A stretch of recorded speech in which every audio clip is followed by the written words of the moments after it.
Hey friends, I'm Logger Mack, and this is what I do every day. I cut timber professionally. I'm a logger. I'm not a lobsterman. Today we're going to find out if I can do what my friend Mack in Maine does, and that's haul traps. Mack, he's got all the experience. I have none. Stay tuned, and this should be interesting.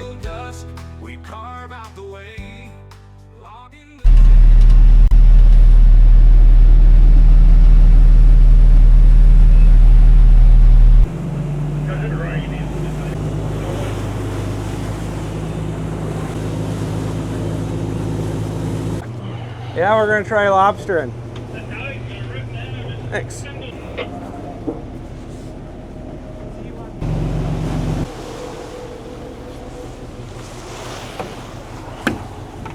I guarantee you won't hire me after this. Hey, I'll hire anyone. Experience isn't really required because I can train anyone to work out here. The majority of the job is just repetitive. I probably wouldn't have you tie a trap. I mean, you can fill a bait bag.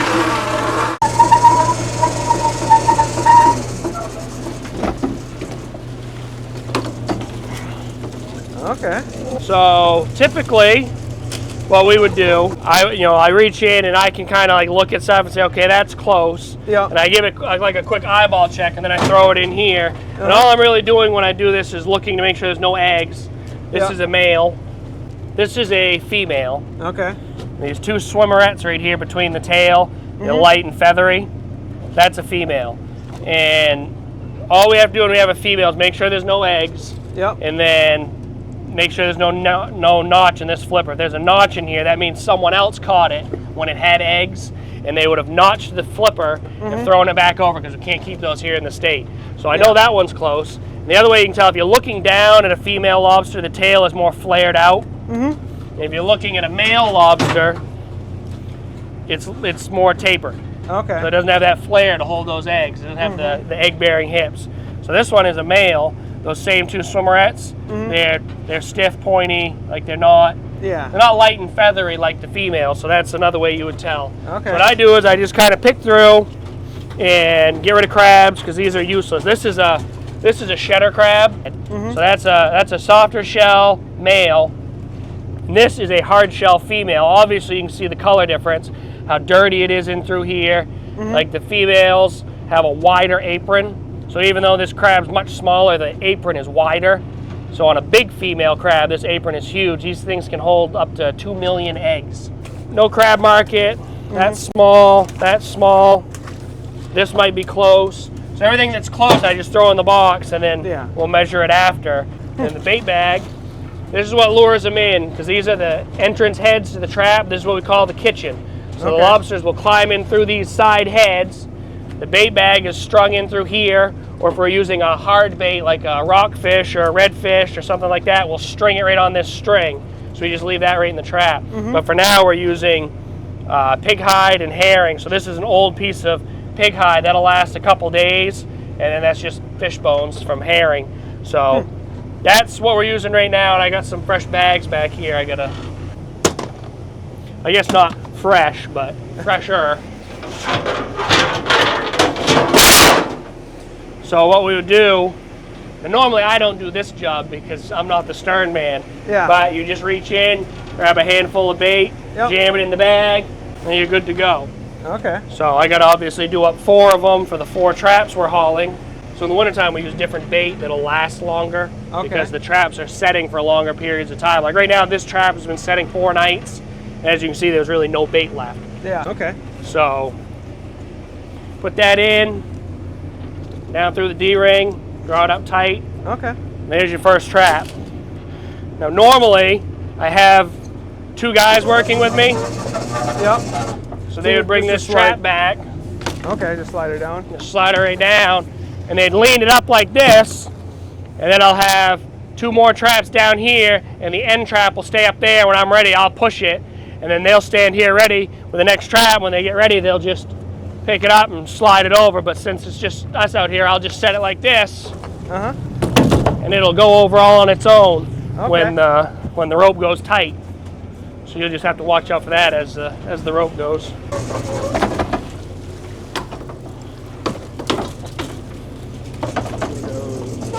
So you want to pick this one? Sure. It goes like this way. And the hook goes pull right up on that string. On the string? Yep, pull right up on it. Or like forward like this. Oh, I see how it hooks there. And then, like I was saying, what I look for when I look through like this right here, that's a nice male. There's no eggs on it. It's got the pointy spine, so I know that's a good male lobster, so that'll go right in. Yeah, you're throwing the crabs back. Throwing the crabs right back over. Anything small like this goes back over because it's just not something I would measure. Once the 4 traps are done, we'll go over measuring and checking them. That one's too small. That one, I mean, that one might be close, so we'll check it. Okay. Okay. All right, now grab your bait bag. Yep. And you just grab your string and untwist it, drop it, pull that out, and then you pull your new string up through. And you just go right around tight. Pull it right up tight and then wrap it up. There you go, just like that. So now, go ahead and slide that right back and just set it back there just like the other one.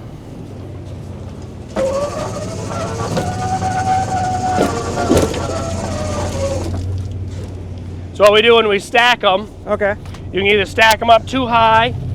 Oh, okay. So like if I was fishing a trawl, I would stack them up too high like this. The only thing we got to watch is you don't want this trap to catch the rope from this trap, because then they'd both go out together. So when you're stacking, you always make sure your rope is behind the corner of the trap after you've set down. Okay. So this one will go right off. The rope will go tight. What will happen is it'll pull like this. Yep. Pull it tight, and you're clear of the other trap. So when the next one comes up, you'll bring it right back and you'll set it right down, and you'll just make sure the front corner of the traps is past this piece of rope, so they can't catch all 3. And then that's. These are on the same line. Yep.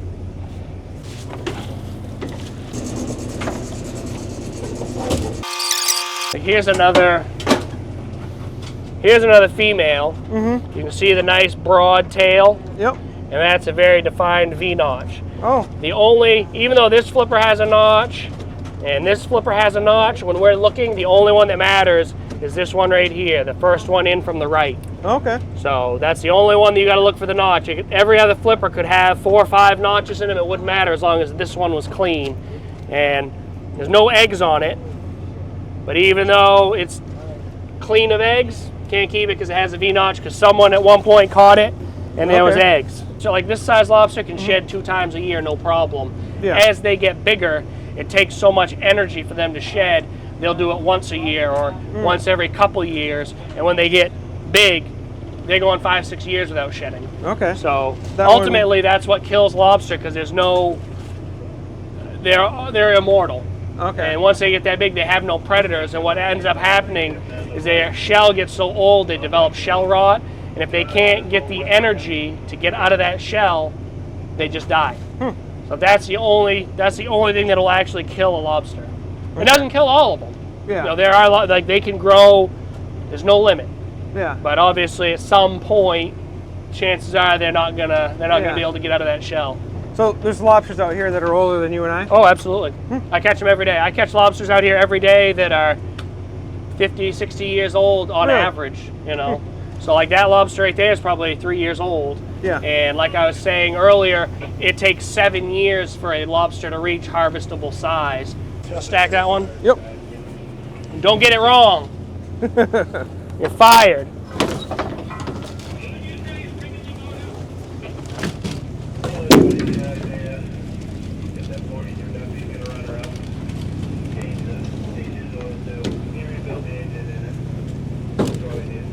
Perfect, just like that. Here's another lobster. This is a V-notch female. Yeah. It's a little bit bigger, as you can see. This is gaining on 2 pounds. So when they get to be that size, we have a separate measure for them. It's called a select measure. Okay. So here in Maine, we have a 5-inch measure for oversized. So if that lobster measures more than 5 inches from the eye socket to the edge of the back, the first back ridge right here, it's too big. But if it falls between 4 and 5 inches, like this one does, that's considered a select. That's typically worth $1 more per pound because it's a better grade lobster, it's bigger, more meat, so they'll pay us a little more money for them. So this one right here, if it wasn't a V-notch, would be a select. It'd be worth $1 more per pound. This would be, right now, with the current price, this would be almost a $15 lobster. Okay. If I could keep it and sell it, but because it's V-notched, I can't. Yeah. I can't. But that's all right, because it's part of our, that's why Maine lobstering is so sustainable, because of these practices right here that we've put into effect, and it's the most sustainable fishery there is.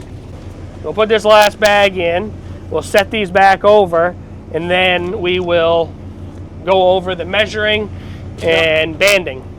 So when I push this out, maybe just step back behind that crate just so I don't have to worry about the rope catching your feet. So the other thing I look for when I'm hauling, you know, over here is all mud, and over here I have a lot of hard bottom. So what I like to do is set right along that edge of the mud and the hard bottom, and like a gravelly and into the edge of the mud, and I try to get right in that nice little sweet spot, and I use my electronics to determine what's what. Yeah, you can really, I suppose the bottom's pretty well defined on your electronics. It is, and I have a 3D mapper. Okay, so watch yourself. Yeah. First trap goes over, the other three will follow out. So if I was hauling a 20 trap trawl, it would do the same thing, just 20 traps instead of 3.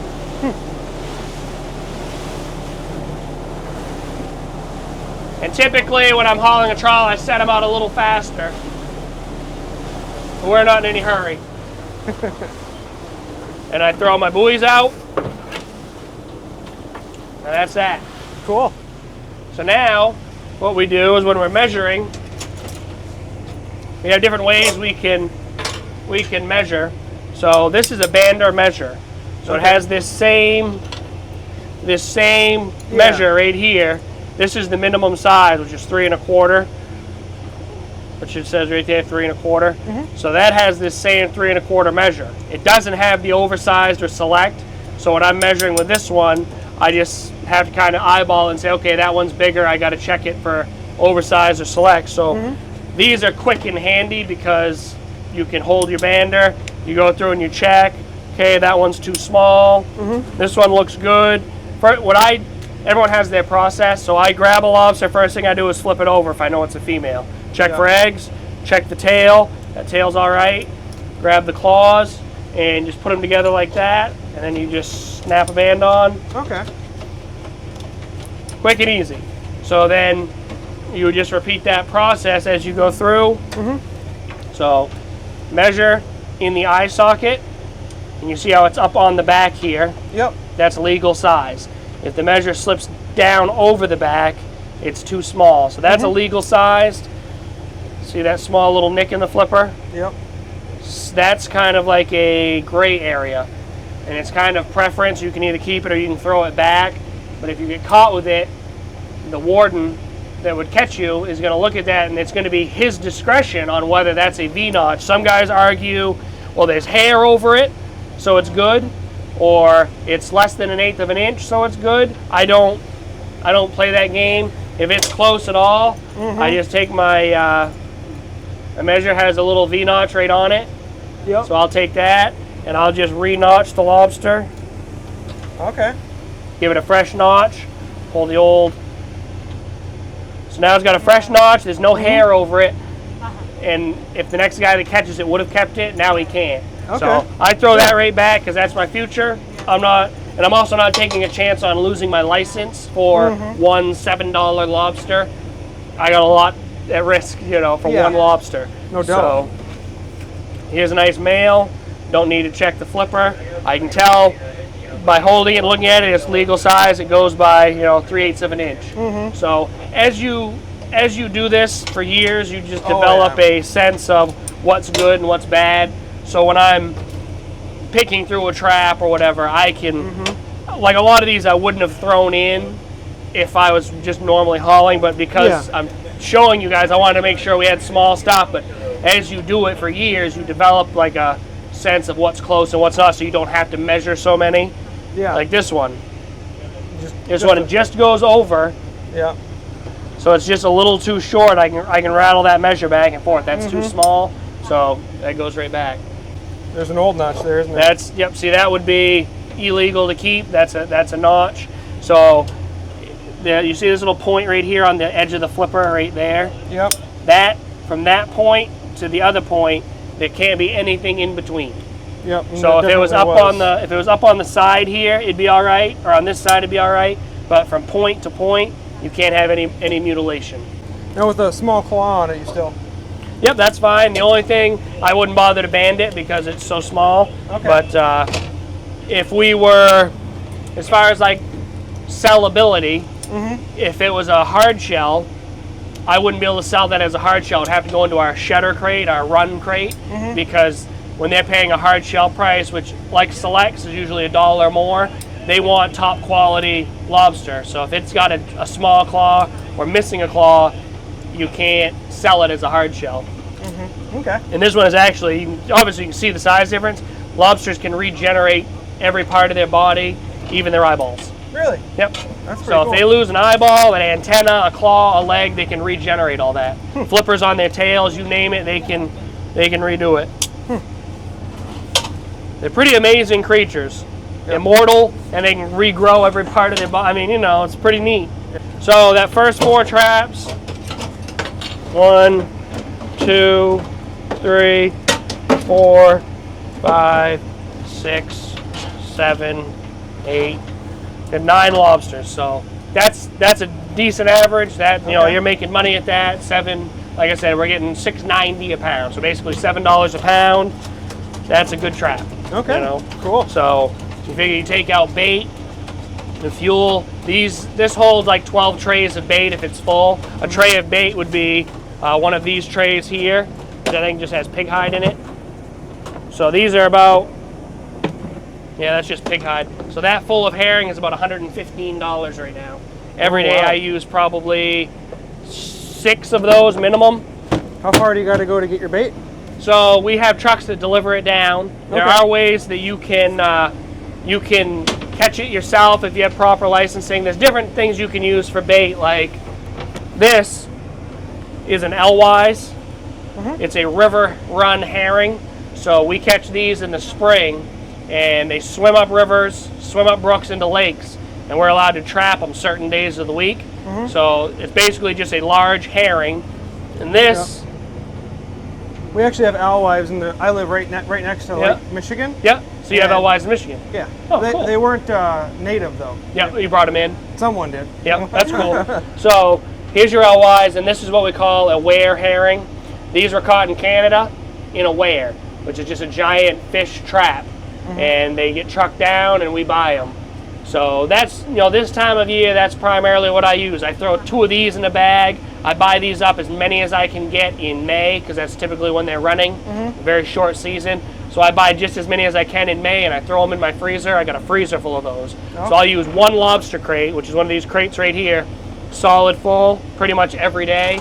And then I'll use probably 5 trays of herring and mix it all together. So I'm using, we'll say, $600 worth of herring, $125 worth of pig hide, and $100 worth of alewives every day. Yep, and quite a bit of to fuel. go haul 400, yeah, and fuel. On an inshore day like today, if I was going to haul all 400, we'd probably burn around 40 to 50 gallons of fuel. That's less than I figured. Well, in the wintertime, when I'm 39 miles offshore, I'm burning over 100. Yeah. So it's it can get expensive. Like last year, I put just over 1,300 hours, I think, on this boat from June till June. So in 1 year's time, 1,300 hours. But a lot of it is this, idling while you're hauling, and then on the ride out, you do your 2 hours of running. So it's not too bad. But this thing at idle burns half a gallon an hour. So during the day, you're not burning a ton of fuel. It's the ride out and the ride in. And say I have a string right here, and then I have a string 4 miles that way. It's that where you're burning the fuel. When you're actually just sitting here running and hauling, you're not burning a lot of fuel. So Evan, how many hours do you get in your harvester here? Oh, I don't know. I think the average person runs around 1,600 hours a year. Yeah, so it's so pretty similar. Pretty similar, yep. Yeah. Yeah, exactly. The only other thing I do, it's hard to say, 40-hour week, because I get up at 2:30 leave at 3, and I'm usually home around 1 o'clock, depending on how far I've had to run.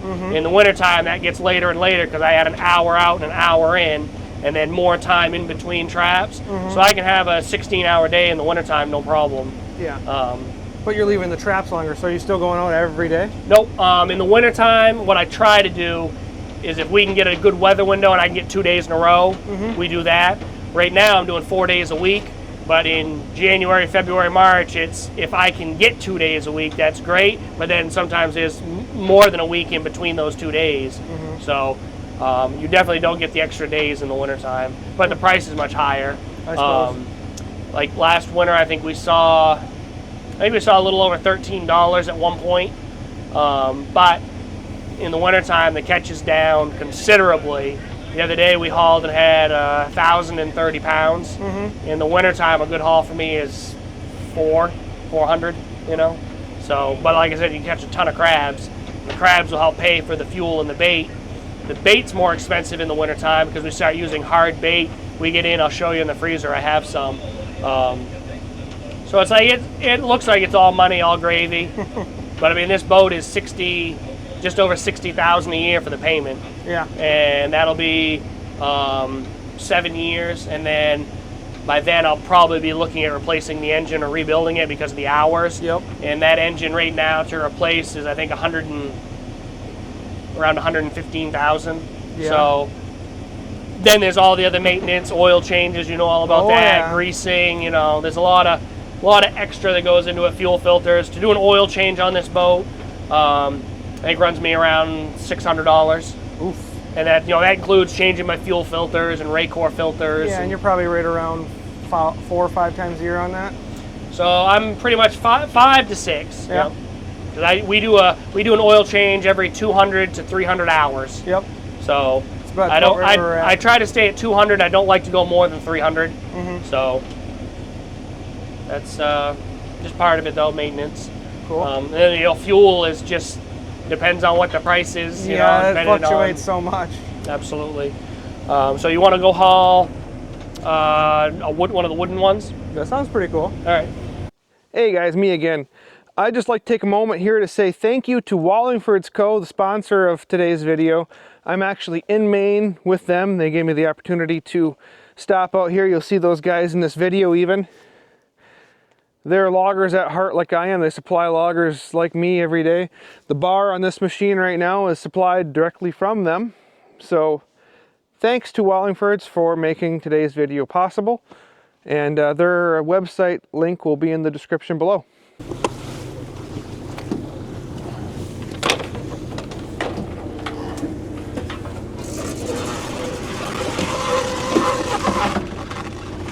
So, but yeah, this stuff right here, it's just like seagrass. And with my wire traps, I dip them in hot water with a giant tank to kill it. Or these wood traps, I usually do it once a year. Some guys do it twice a year. Okay. But when I go out into deeper water, it doesn't grow like it does up in here. So I didn't dip these wooden traps because I didn't know, like with the staples and stuff, I dumped these into 200-degree water. Yeah. What it's going to do to the wood. So I figured better safe than sorry. I'd rather deal with a lot of grass on them than dip them and then ruin them. Have them fall apart the next time. Because they are so heavy, I was really afraid with pulling on them. I didn't want to rip the front end out or something. Yeah. But I mean, you can see it's all concrete in there. That's what weights them. This is all concrete, both sides. Cool. And then of course, as the wood soaks up, it just gets heavier too. So it was a cool experiment, but I don't think I'll be getting any more. When we get in, I've got one more by my mooring that's like a traditional Maine wooden trap, and it's much smaller, much easier to handle. We'll haul that one too. I got them just to experiment because I'll haul those next. I built some wire traps in what I would have considered like a Canadian style with a bedroom a bedroom in the middle and a kitchen on the end. We'll haul those next, and that's kind of what sparked the whole thing to do something different. I had a bunch of Canadians that were commenting on my social media just saying, hey, you gotta try the real wooden traps. They fish way better. So that's what sparked me driving to PEI and getting them. But yeah, this next one will be I built these next ones myself. Uh-oh. It's like a seal trying to get in that one. So see how the door's open?